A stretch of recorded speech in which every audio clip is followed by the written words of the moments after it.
In the air to right, and he did it again!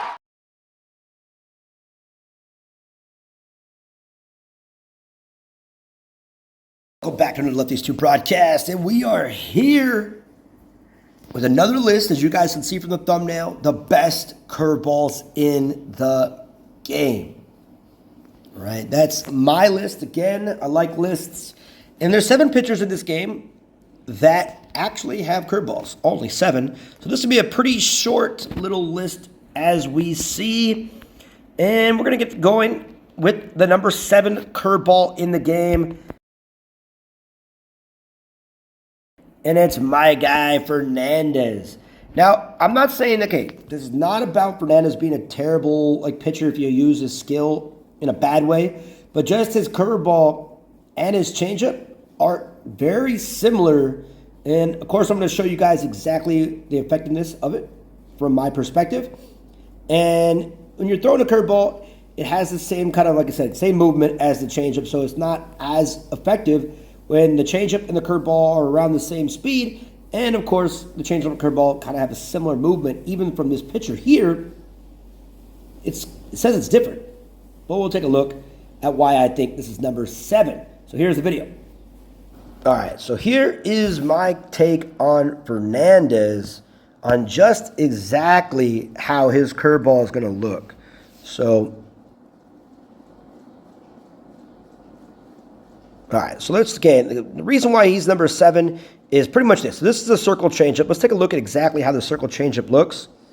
Kind of goes from a righty in to out. And then we throw the curveball in that same location. Kind of has that same movement, just a little slower, right? So that's kind of where I would throw that curveball anyways, just down in the strike zone. See how that works? And as opposed to it kind of complements the fastball as it kind of goes in there, right? Nice little strikeout there. But again, Fernandez, his pitch, right? That curveball is just this is the changeup. Let's take a look one more time. Throwing it right down the plate. Comes in to the lefty. And then that was the changeup. Now here's the curveball. It's the same movement, the same location, just a little bit slower. So that's why Fernandez is lower, because his 2 pitches don't really change. They don't differentiate enough, in my opinion. All right, next pitcher. Okay, so number 6, best curveball in the game.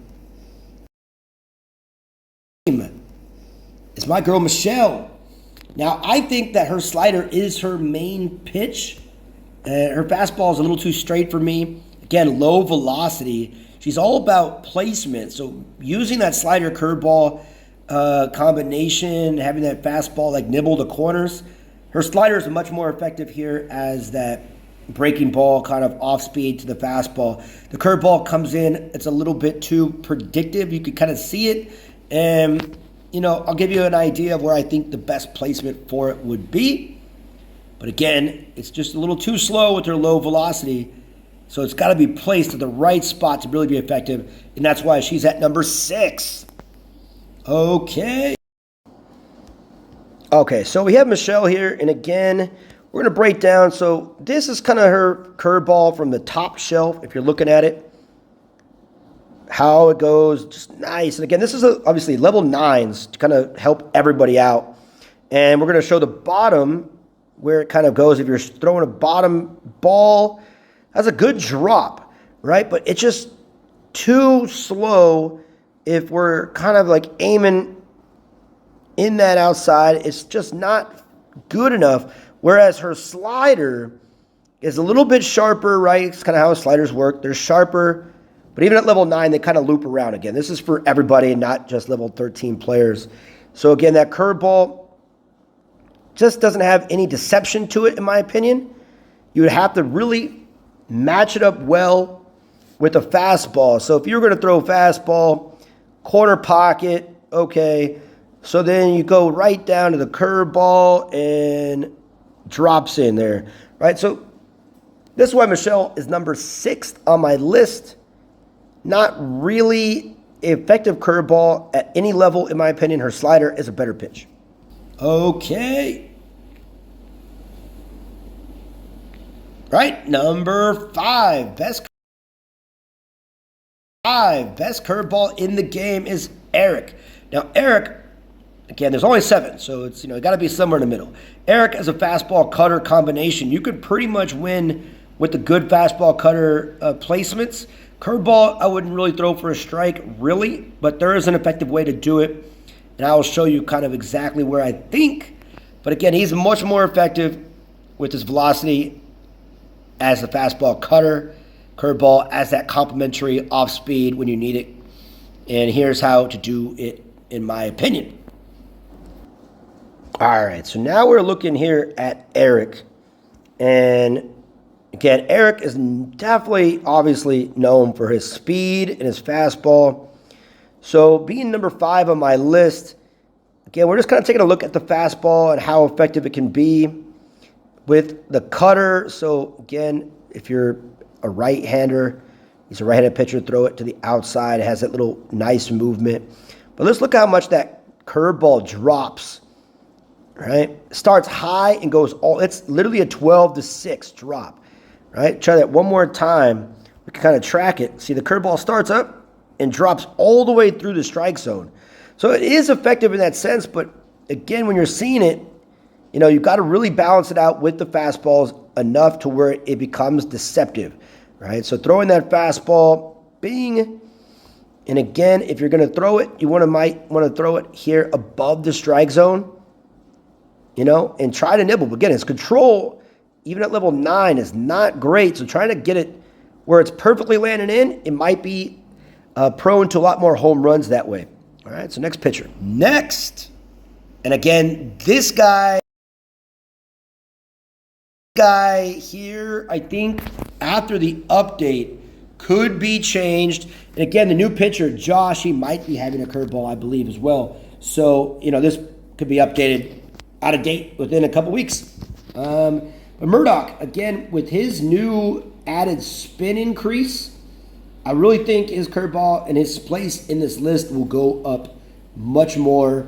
But as of right now, again, the same issue with Michelle. She has such a low velocity, right? It's just the changeup, I think, is much more effective with Murdock as opposed to that curveball. But that curveball, again, it's going to change. It's going to go up, in my opinion, and it's probably going to go past this next pitcher. But let's show you how Murdock is effective.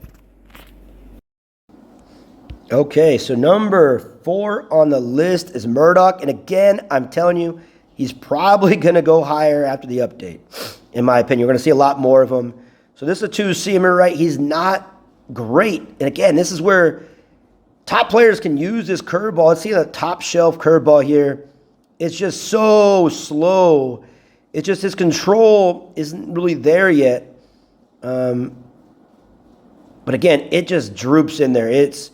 I think, I think he's probably higher on the list already. But just right now, as I use him, it's just the idea of seeing it so slow. It's just, I think the other pitchers have it complimentary as of right now. But I'm telling you, it's going to increase. He's going to be higher on this list. And again, with that, get the 2 strikes, you're golden. And there you go. See ya. Good morning, good afternoon, and good night. So again, Murdock, I think, overall, if you use the curveball correctly, right, you're going to nibble. Again, his ability to not have a lot of speed takes away the advantage. So it's kind of a boring at bats. You got to be really close attention to how he plays, in my opinion. Otherwise, Murdock he's going to be a solid pitcher for a lot of top players, especially once he starts getting to level 13 with this update. People are going to start buying it. So there you go. Let's go to the next pitcher. All right. As I mentioned before, this next pitcher is Garcia. His curveball is nasty. Because again, he does have solid control, solid movement, and solid velocity. So he matched with Matthew until this, update happens. I would match him with Nia if I really wanted to kind of increase his spin, of course. But his curveball with that 4-seam straight fastball, again, I would usually use sinker, curve as best for Garcia. That complementariness. And the fastball, again, is you wouldn't want to throw it too much for strikes. just because he has a low spin and it would be hit for a mile. But that curveball is long and loopy. So let's take a look at Garcia's curveball. Okay, so we're here with Garcia. And again, I like Garcia in his ability because, one, he has speed. I do prefer a two-seam fastball, of course, over a four-seam just because how straight a four-seam is. It's easier to tell. But looking at Garcia's curveball, it is a loopy curveball, right? It has that solid break through the zone. If we're going to look at a low curveball, it starts top. Again, kind of like Eric's curveball, top shelf. But again, matched with a sinker. This is why I kind of like it, because Garcia's sinker is a lot sharper than, let's say, like Eric's cutter, and it has a little bit more velocity. So the speed change with Garcia's curveball to fastball is much more effective than Murdock and, with Murdock in a sense. So that's kind of why I like Garcia's pitching style a little bit better than Murdock's, just because I like speed pitchers over slow pitchers, kind of like Jay or, Murdock in general. All right, so let's go to the next pitcher. Okay, so number 2 coming up is Roger. Again, overall, I am a terrible pitcher with Roger. And his fastballs are pretty okay, but a good curveball from Roger is when you throw it and it looks like it's just going to be a fastball and then it just drops right in the middle and you kind of just swing out of your shoes. But again, with this low control and low movement, if that curveball is anywhere in the strike zone, it's getting annihilated. And even with this high spin, a curveball is getting launched, right? So he's not really a great overall pitcher, in my opinion. A lot of the top players use him, but more so Riley and Wade. But again, Roger, I think after this update will be replaced by Murdock and Garcia. And then again, Murdock's probably going to jump to number 2, possibly the new pitcher. We'll see how he is. But let's go take a look at Roger's effectiveness. Okay, so Roger is coming up here. And again, Roger has been more effective in the past, but the fact that he does have the 2 different fastballs definitely helps. And again, one of my favorite pitches, I don't like using Roger, but one of my favorite pitches is when you match up a fastball, and again, you place a fastball, let's say right here, top shelf, right? You get that strike. And then you go out there and you throw the curveball straight down, right? Right here, it kind of freezes you and drops it down if used in the right time. Other than that, Roger's curveball to me is just a little bit too easy as that break comes in, even at level 13. I'm not a big fan of it by itself, but when it's matched really well with those fastballs, it's pretty much unhittable. So let's go to the next next pitcher. All right, so that leaves the last guy. And again, Wade could be dropping with his velocity and his control going down in the toilet, but his high spin, high movement really allows for that curveball to be thrown at a high spot or even low in the strike zone for balls. You don't really want to throw his curveball too much for strikes. It will get hit, even though his spin rate is pretty high. He will get hit pretty hard. So again, matched with Matthew, you get the opportunity to kind of change speeds, which is definitely crucial. Every match with Jessica, having a better pinpoint control. So Wade is my best curveball in the game. Okay, so my favorite pitcher as of right now, of course, is Wade. And I'll kind of show you kind of how I pitch them in general. All right, you kind of get to these things here. You kind of nibble. Again, his control isn't great, but this is where you kind of throw these curveballs, right? You don't really want to throw a curveball too much for a strike, but he has these ability to kind of where you're going to throw it top shelf and then through the zone, bottom shelf. You want people chasing because Wade is such a pop-up pitcher. You think he's a strikeout pitcher, but he's mostly getting pop-ups and easy ground balls because of his high spin rate. And then every so often, when he's paired with Matthew, you can get the change of speed. And he has a nice little walk there, but that was right on the zone. But Wade, as of now, for a couple more days, is probably one of the more deadly curveball pitchers in the game, in my opinion. Right? So you change up, you don't want to really throw there for strikes. But the curveball, you kind of drop it in, and it's nice and easy. So that's my list, guys. The top 7 curveball, top 7, the only 7, I guess, curveball pitchers in the game. What do you guys think? Let me know, in your opinion, in the comments. Let me know your opinions in the comments. See you guys next time on the Lefties 2 broadcast.